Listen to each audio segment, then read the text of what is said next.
evening, everyone. It is once again Ted the Speed Learner, and this is yet another episode of my For My Students video series. And this particular video response is going to go out to 2 YouTubers. Not just one, but 2 of them. And the first YouTube user it's going to go out to goes under the username of See and Save. And the reason for this is because that particular YouTuber uploaded a video entitled Why You Should Not Write a Kindle Book, The Truth About Making Money Selling eBooks. The second YouTuber this video response is going to go out to goes under the username of Tetsubo57. And this is in regards to a Kindle book that I recently published. So why is it going out to both? You'll see this as this video progresses. Now, the first thing I would like to say on this particular video is that both of these YouTubers are very cordial. They're very polite. They're very nice.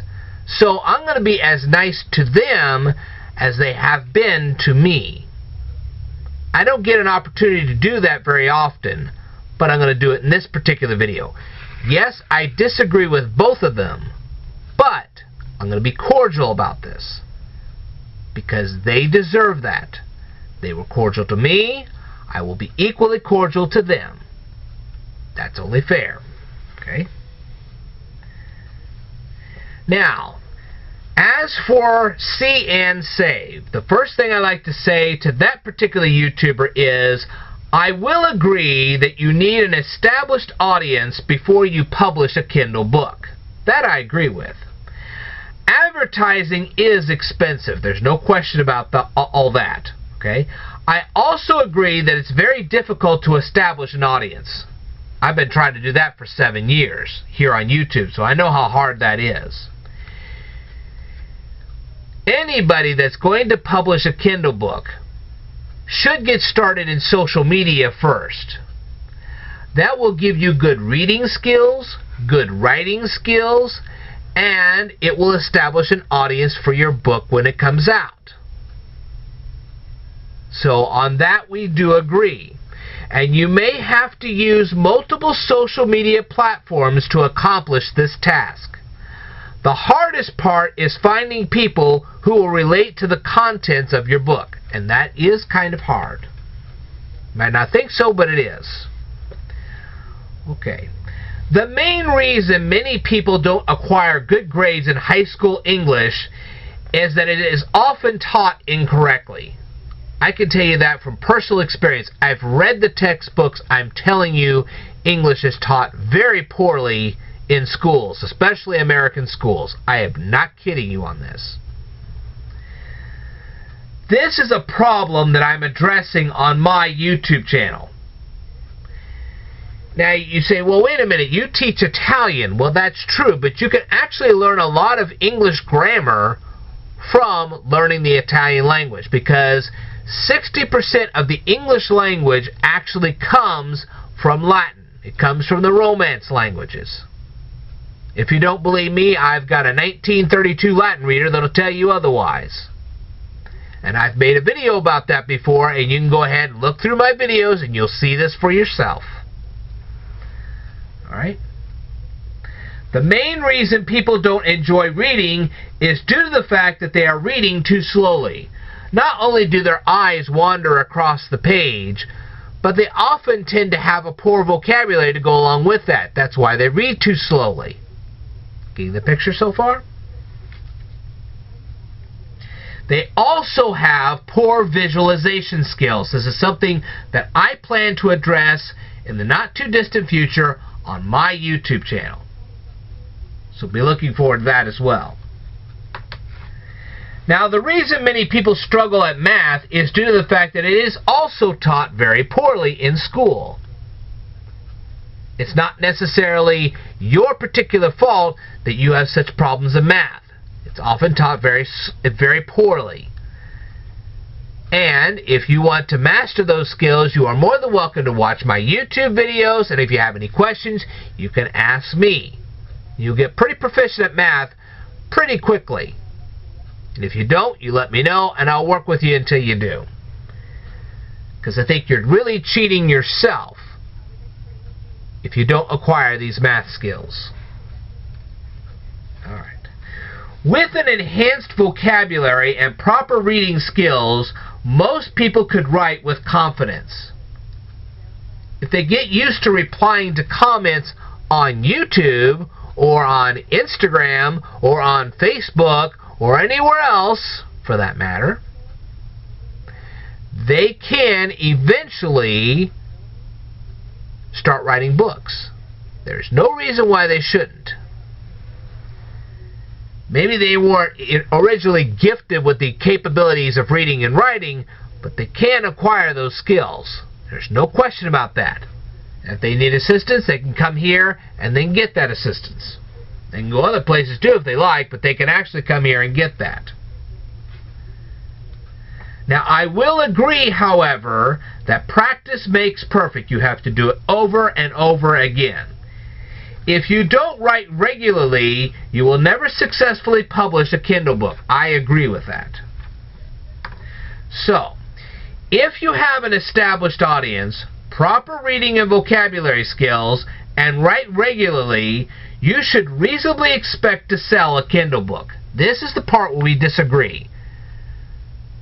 As a matter of fact, if I were Amazon and I watched a video like what you just posted on the internet, I would probably sue you.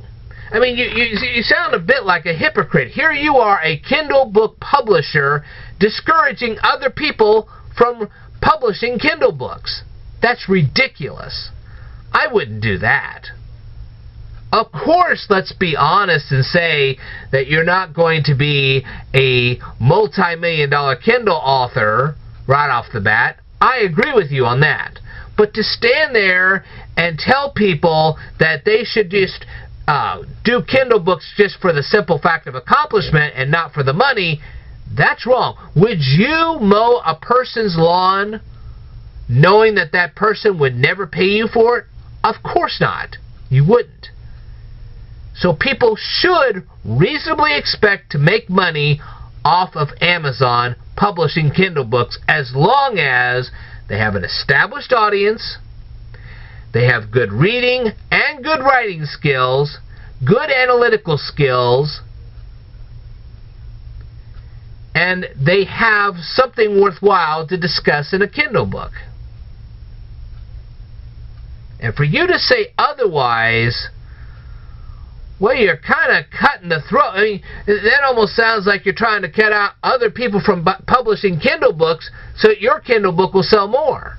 That's the way it comes off to me. Now, I could be wrong about this, but that's the way it comes out to me. Well, gee, I'll just get rid of my competition. That's not a good thing, and that's not the way you want to present it to anyone else. You really do not want to stand there and say, hey, gee, you're not worth a hill of beans, so I'm going to continue making profits off my Kindle book at the expense of yours. That's not a good thing to say. So, maybe I've gotten the wrong impression of you. I can certainly say I could have. But that's the impression I get. And maybe you will amend that impression in a future video. I'd certainly like to see that. Okay. So, now then,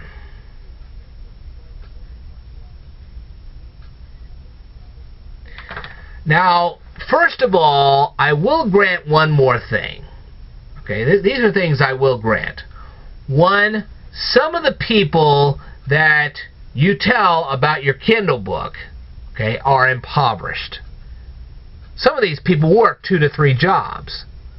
So if they're working 2 to 3 jobs and they're impoverished, it's very unlikely they're going to buy your Kindle book. They're probably going to feed their families. I understand that. I comprehend that. I sympathize and empathize with those people. That's the precise reason why I put up this, well, that's one of the precise reasons why I put up this YouTube channel in the first place. I know I had many reasons for doing this, but that's one of them. Okay? I do want to help those people out. I want to get them out of poverty so they can read Kindle books. So they can do something other than work. And make a very pathetic living at it. So I do care about things like that. So that could be one factor in keeping people from reading your Kindle book. Number 2, maybe these people that you're trying to sell your Kindle book to have poor visualization skills. They have a low vocabulary. They their eyes wander across the page, so they can't really read your book the way they need to, and maybe they, like I said, they have poor memory retention skills. So even if they had enough money to buy your book, they probably wouldn't get much out of your book because of the lack of skills that they have. So that's detrimental to them. So we really can't fault them for not buying your Kindle book. You have poor skills like that, it's a wonder they can get through a employer's manual at work, or if they're in school, it's a wonder they can get through a textbook. So that is something that I am addressing here on my YouTube channel to try to fix that little problem. And really, it's not that big of a problem if you know how to fix it. Okay? So I totally understand when people are too poor to buy books, or if they don't possess enough skills to properly read a book. As a matter of fact, I deliberately priced my first Kindle book low because I knew that people didn't have a whole lot of money to buy a Kindle book like that, and on top of that, I kept the vocabulary and the sentence structure rather simple in my Kindle book because I knew they had poor literary skills or poor analytical skills, or I could go on and on and on. But the point is that I'm sensitive to the needs of my reader. And anybody that publishes a Kindle book should be sensitive to the needs of the readers. And I will say, and I will stress here, that no one should try to publish their first Kindle book and price it at $20 or $25 a pop. You're never going to get that. The better way to market a Kindle book is not to make the book pricey, but to make it cheap so that lots of people will buy it. If you get 10,000 people to buy your Kindle book at $5 a pop, you're going to make more money than if you get 100 people to buy your Kindle book at $25 a pop. I promise you that. And that's what you should do. Okay? Now then, let's say that after eliminating all the people that are impoverished and all the people that have poor literary and analytical skills, the people that are left who still refuse to buy your Kindle book. Now, granted, there are some people in the world that do not relate to the subject matter that you present in your Kindle book. That's fine. They don't have to read it either. But for the ones who do relate to that subject matter, that do possess the analytical skills, that do possess the verbal skills, and are not impoverished, for them to insist that you give them a Kindle book for free, that makes them a cheapskate. That is the absolute truth. That makes those particular people a cheapskate. It's borderline thievery. If you want it, you pay for it. That's what you do. But like I said, on the other end, on the other flip side of the coin, the one publishing it should realize that it would be better to sell your book cheap and to lots and lots of people than to sell it at a high price to only a choice few. You are literally cheating your audience. So I would suggest that when you're publishing a Kindle book, make it as cheap as you can while still making a decent profit. Because the number of people that buy it will more than make up for the low price of your book. That's something I will say. Alright. Now, what I have just done here is I have comprehensively reviewed the video that was presented by See and Save.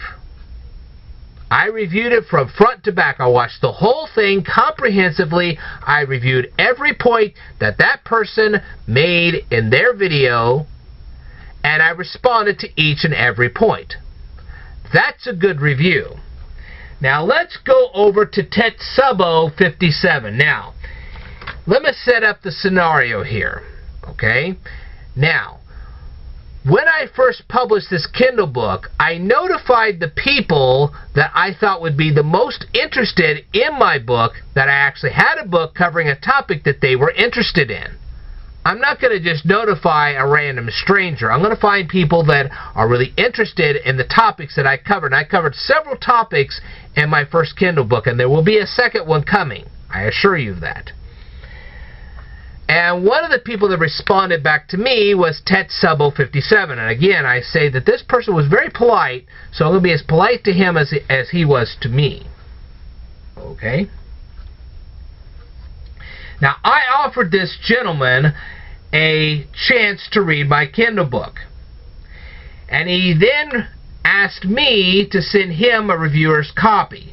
So I found out that in Microsoft Word you can convert the Word document into something called PDF, which I did, and I went ahead and sent off to him. Now, what did he specifically say to me? Now, pay attention to what he actually asked me before I sent him the Kindle book. He said, in that case, and I quote, "I will take a review copy if you are offering. Be aware that I will be doing an honest review.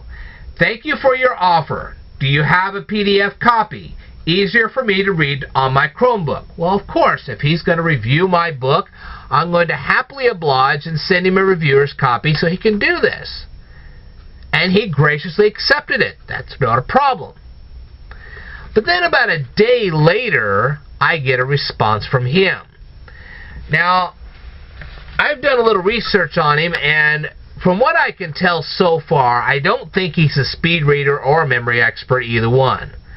So I highly doubt that he sat there and read the whole book from front to back. Therefore, when he actually sent me this response after, quote, reading my book, I was a little miffed, to be honest with you. What was his reply to me? "Thank you for the opportunity to look at your book again, polite, and that's great. I have decided that I am not interested in doing a review." Now, wait a minute. I feel like I've been misled here. Your initial response to me was that you were going to review this book, and now you're turning around and telling me you're not? Well, I thought I'd be a little gracious and ask why he was not going to review my book. Why did you not review my book? Okay. So, I kind of wish that you had told me in the beginning that you may or may not review my book. If you had told me that, I probably wouldn't have sent it to you. But anyway, so after I asked why you would not review my book, what was your response? The philosophical direction of the book is the philosophical direction the book is coming from is not one I agree with. Any review I give would be negative. I see no reason for doing that. I hope you understand. No, I really didn't understand. You stated to me you were going to review my book, and now you're not? Let me tell you something. Gene Siskel and Roger Ebert for many years reviewed movies, whether they liked them or they didn't like them. And the thing is, they paid to see those movies before they even reviewed them. Here I'm giving you a reviewer's copy of my book, and you don't take the time to comprehensively review the book, going section by section by section, and telling me what you think of every single section? What you said was misleading. It's that simple, and I disagree with that. Had you said that you may or may not review my book, I would have never sent you a reviewer's copy, because I wouldn't know if you were going to review it or not. But now that you told me this, I don't trust that you're going to give me any kind of review. I don't care whether it's positive or negative. I don't. You're going to be so biased now because of what you have just done that I really don't. Even if you did review it, I probably wouldn't care. I was miffed. I will actually tell you, I was miffed because of this. Now, if you want to go ahead and apologize to me for misleading me and go ahead and give a fair and comprehensive review, I might just watch. But unless you do that, I'm not the slightest bit interested in what you have to say in my book or anything else. As a matter of fact, as far as I'm concerned, you lost some of your credibility because you initially said you were going to review my book and then you refused. And that's wrong. Mean what you say. And I'll say it again. Always mean what you say. Now the thing is, I know people are going to start asking me, well, why don't I review Kindle books? Well, I simply don't have the time right now. If I had the time, I would sit here and review Kindle books on a regular basis and probably pop up my ratings. But I just don't have the time right now. Now, anyone that does watch my videos on a regular basis, they do know that I do comprehensively review other people's videos and their Instagram photos. I've done this many a times, whether I agree with the material in them or not. And I don't even ask them for a reviewer's copy. The very least you should have done when you received my book was to thoroughly read it from front to back and give a comprehensive, fair review of it. And you were wrong in not doing so. You can go ahead and say how right you were. You were wrong, dead wrong in not doing that. Or you should have just simply said from the beginning, I may or may not review your book, depending on whether I agree with it or not. I seriously doubt, and after people hear this, I seriously doubt anybody else is going to send you a reviewer's copy of any of their books. Because they're never going to know whether you're actually going to review it or not. You certainly didn't review mine. So you really lost some credibility here. And that's wrong. Alright. Now, if I ever do acquire time in the not-so-distant future, I may go ahead and start reviewing Kindle books on top of Instagram photos and videos that I watch. But in the meantime, I do have other things to teach, I have other things to do, and that's exactly what I'm going to do at this point. Well, I do appreciate that both of you took the time to watch this particular video response, and hopefully you both learned something from it.